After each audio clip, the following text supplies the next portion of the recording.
morning, guys. Today is day 4. Yeah. And we have checked out, and right now we are headed to Kyoto station because we need to kind of just put our luggage there. We're going to head to Fushimi Inari Shrine to check out the gates, and then after that we are headed back to the city center because we have lunch booked. I have another Kaiseki meal booked, and then this afternoon we head towards Hiroshima.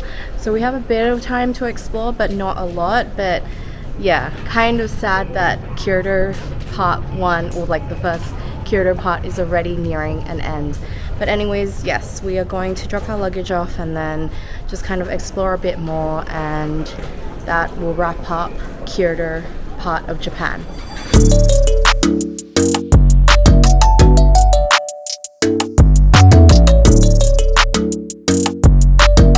We have arrived at the Fushimi Inari Shrine. It's very crowded right now.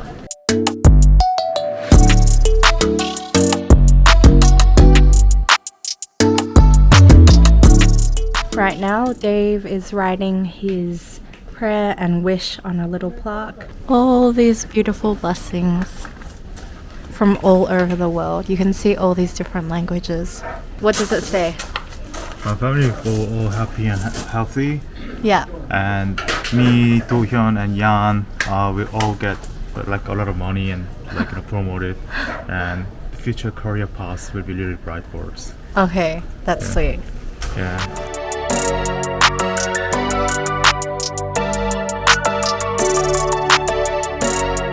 So we finished at the shrine, and right now we are headed over to lunch. I booked another Kaiseki meal, so it's back in the city central kind of area.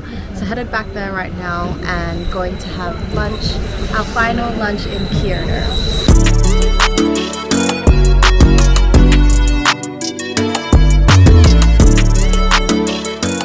Today we're having a Kaiseki meal at Wagokoro Izumi, and it's a true Michelin star restaurant. And this is our little surroundings for the day. We have a little private room all to ourselves. This is like fried rice in hot water. It's very interesting. It's actually on the salty side. It feels like Rice Krispies in like a hot kind of broth. Japanese sake. Ah. Konbe. Wait. So she said the top bit, is asparagus, and then yuba is the kind of bean curd, creamy colored one. Then you have prawns. It kind of tastes a bit acorn jelly like sometimes. And then this is our umeshu drink. So this is, she said it's kind of like some vegetable or leaves, and then they mix it with, I think, fish to kind of end up being a fish cake. I love this texture. It looks really, really good. And then there's a piece of tofu here, but it is kind of like, it's got a fish cake kind of texture, but I would say it is also not super fishy cake, if that makes sense. Like it's a bit more, feels a bit more rice flour kind of texture as well. I like the tofu, really yummy. So next up we have a little sashimi platter. So this one here is tuna, that one is sea bream, and this is squid. And basically she said for the squid we can mix it with wasabi and salt, which is quite new. I've never really tried that combination. I'm pretty sure, if she said correctly, we could do the tuna and the sea bream just like that without any sauce, but there is soy sauce as well if we want. Let's try the squid. Maybe put a bit of wasabi there, and then a bit of salt. Some wasabi and salt, and here we go. It's very, very fresh, like so fresh. And the salt gives a bit of like a crunch. I love the squid, it's so fresh, it's so yummy. I want to try the tuna. without any sauce and just to see what it's like.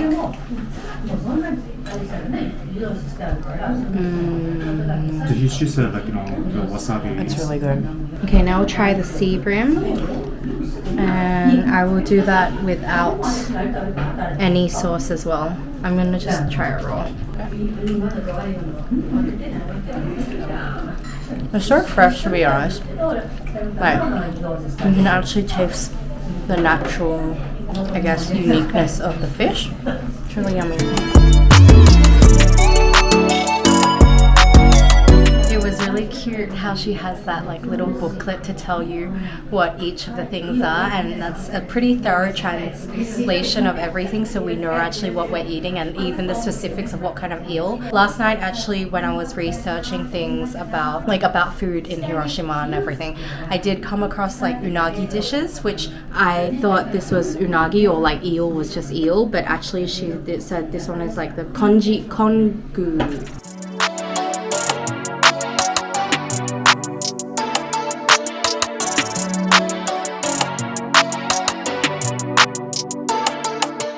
And this is the finale. So we have some yummy matcha tea here.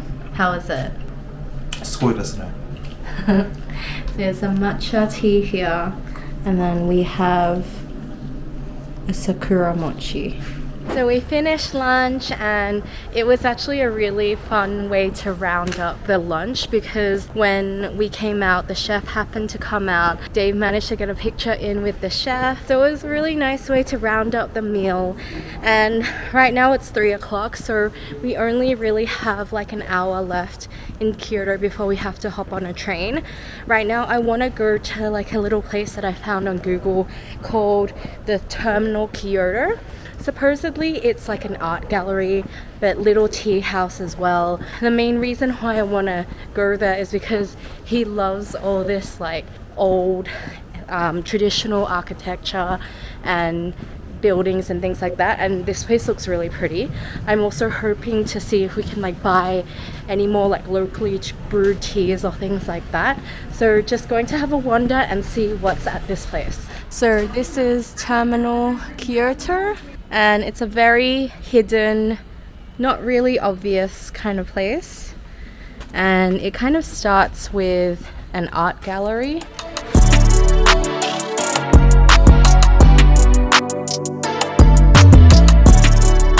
So it's just us here. They used to sell kimonos, but it's been like an art gallery for about 10 years now.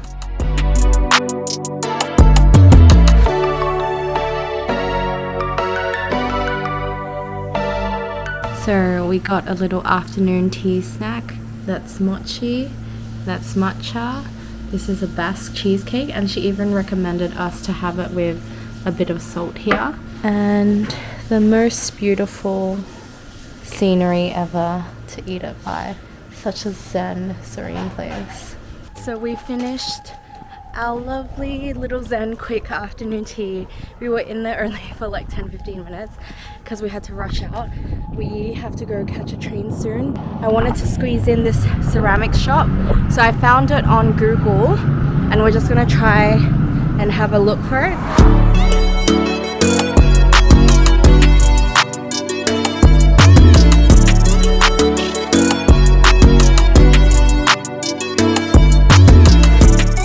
Hey guys, so we have arrived in Hiroshima. We took the train from Kyoto via Shin Osaka, and an hour and a half plus later we are in Hiroshima. We're staying at Dormy Inn Hiroshima Annex. I'm gonna give you guys a quick tour of the place just before it becomes really messy. So this is the entrance, and right when you enter there's like this little kind of area for you to put your stuff. And then this is quite a different format from any of the ones that I've been at, but this is the bathroom here, and you have like a little sink, and then you have a little shower standing kind of place, some amenities like shampoo, conditioner, body soap, and then the next one here, this is the toilet, and there's the toilet with a little tap at the top. And then this is our room, which I'm decently kind of surprised. It's quite nice and spacey. And so we just got twin because I think like it gives bigger beds and stuff like that. So we've opted to go for twin beds just to have more space. Not a whole heap of space though, because like still it's a bit hard to kind of put our luggage. I feel like it's a lot bigger than what I expected. Later tonight we will go check out like the sauna, the baths and everything, and there's free ramen at 9:30 if we decide to go get that. But right now we're going to head to find some local food. We want to try the Hiroshima okonomiyaki, so going to look for that first, and then after that just kind of take it chill and easy and enjoy our first night in Hiroshima. So it's about 7:50, and one of the places on Dave's list is Yaganbori Hasho. So this is the line if we want to try and queue for it. We'll see how we go.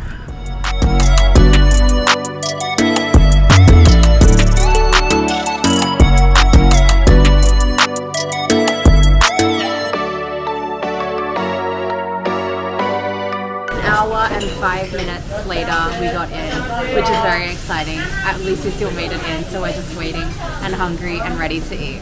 So this here is the omelette. I think it's like the pork omelette thing that we got as a side dish.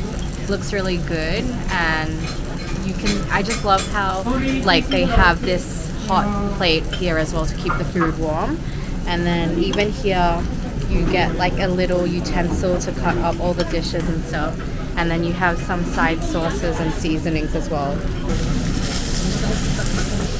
Let's dig in.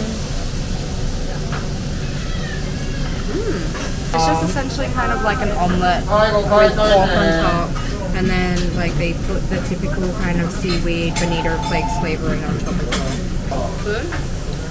Yum. And here is our first one. So we got a udon version, Hiroshima okonomiyaki, and then we also got a normal soba one. I love udon, so I'm so excited for this.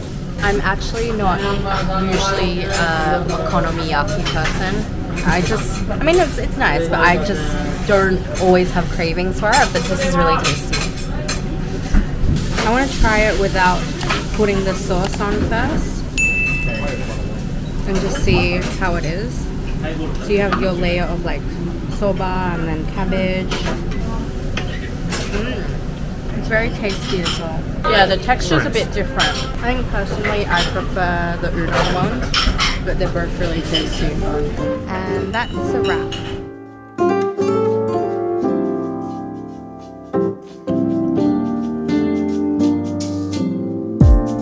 So casually keep diving into concrete. So bittersweet, huh? Keep losing sleep while driving in the backseat. What's left of me